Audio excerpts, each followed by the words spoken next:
Hai guys, ketemu lagi dengan Pekam.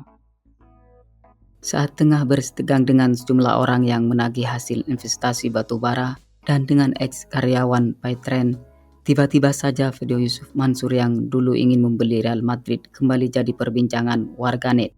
Banyak orang yang bertanya-tanya dengan cara apa dirinya akan membeli klub raksasa itu. Mengingat masih banyak uang rekan bisnis atau orang yang join bisnis dengannya yang masih belum diberikan. Hal itu justru semakin menambah daftar panjang kontroversi Yusuf Mansur.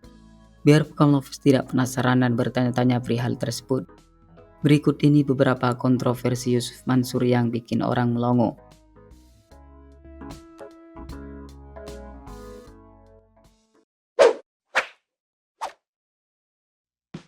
Yusuf Mansur ingin beli Real Madrid setelah Raffi Ahmad datangkan Ronaldinho. Artis yang dijuluki sebagai Sultan Andara, Raffi Ahmad belakangan jadi perhatian publik usai mendatangkan salah satu legenda sepak bola asal Brasil, Ronaldinho, di mana suami dari Nagita Slavina itu mengundang Ronaldinho dalam rangka peluncuran jersey baru Rans Nusantara FC pada Jumat 24 Juni 2022. Di samping itu, Raffi juga berharap dengan kehadiran Ronaldinho ke Indonesia bisa menumbuh kembangkan persepak bolaan tanah air. Pasca Raffi Ahmad mengundang Ronaldinho ke Indonesia, kemudian video lawas milik ayah Wirda Mansur yang sempat mengatakan ingin membeli klub sepak bola Real Madrid kembali muncul ke permukaan.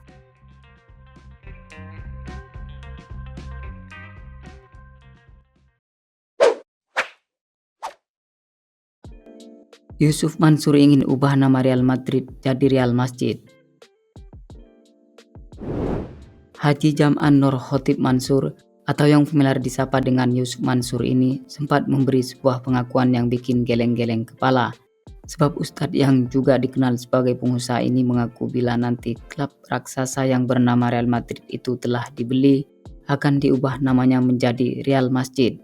Namun banyak dari warganet yang mengatakan bila Ustadz penuh kontroversi ini mustahil bisa membeli klub sebesar Real Madrid. Mendengar hal tersebut, kemudian laki 45 tahun ini berdalih tidak ada yang tidak mungkin di dunia ini.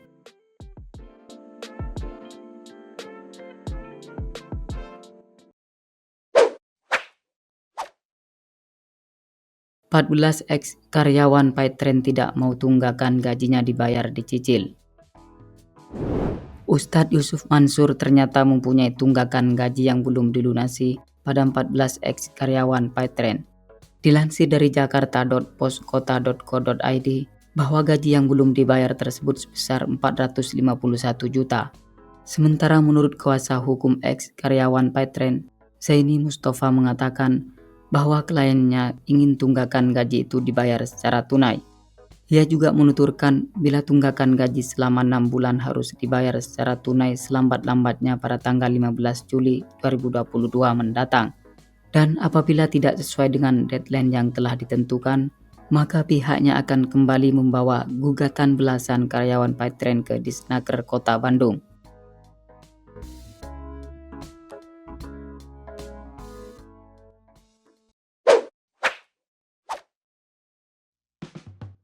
Masa datangi rumah Yusuf Mansur soal investasi batubara.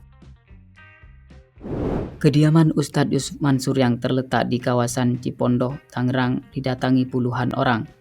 Menurut berita yang beredar, jika masa yang juga merupakan jamaah Masjid Darussalam Kota Wisata Cibubur itu menggeruduk kediaman Ustadz Kondang itu dalam rangka untuk menagih hasil investasi batubara senilai miliaran rupiah. Langkah tersebut diambil oleh mereka karena sebelumnya sudah 2 kali berupaya mendatangkan ayah Wirda tersebut, tetapi tak kunjung menemuinya.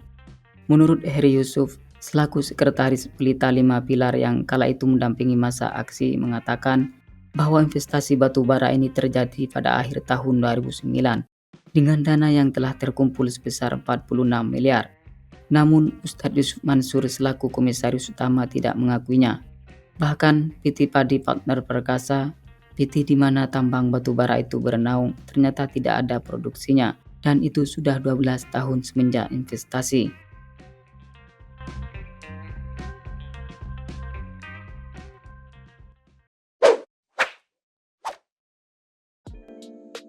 Yusuf Mansur disebut kabur ke luar negeri saat rumahnya digeruduk massa. Ustadz Yusuf Mansur dikabarkan melarikan diri saat rumahnya digeruduk oleh massa yang terdiri dari pengurus dan jamaah Masjid Darussalam, Kota Wisata Bogor. Menurut berita yang beredar jika ayah Wirda itu kabur ke luar negeri. Namun kuasa Yusuf Mansur, Ari membantah tudingan tersebut. Menurutnya posisi Ustadz Yusuf Mansur sudah berada di kota Tamrin, Yaman sejak 2 minggu yang lalu. Ari juga menambahkan bahwa kedatangan Ustadz Yusuf Mansur ke luar negeri dalam rangka belajar dan bersilaturahmi dengan ulama di kota Tarim.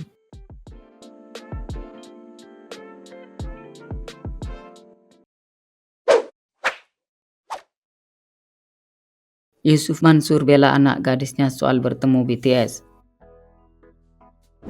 Perempuan berparas ayunan berkulit bening, Wirda Mansur mendadak jadi perbincangan yang menarik di kalangan warganet usai mengaku pernah bertemu dengan boyband asal Korea Selatan yaitu BTS. Pernyataan dari Wirda itu sontak saja mengundang reaksi netizen. Mereka mengatakan bila putri Yusuf Mansur ini sedang berhalusinasi. Melihat putri kesayangannya dibully di media sosial, kemudian Ustadz Yusuf Mansur pun memberikan pembelaan terhadap anaknya. Ia menuturkan bila saat Wirda bertemu dengan BTS, Yusuf Mansur juga kebetulan berada di lokasi tersebut.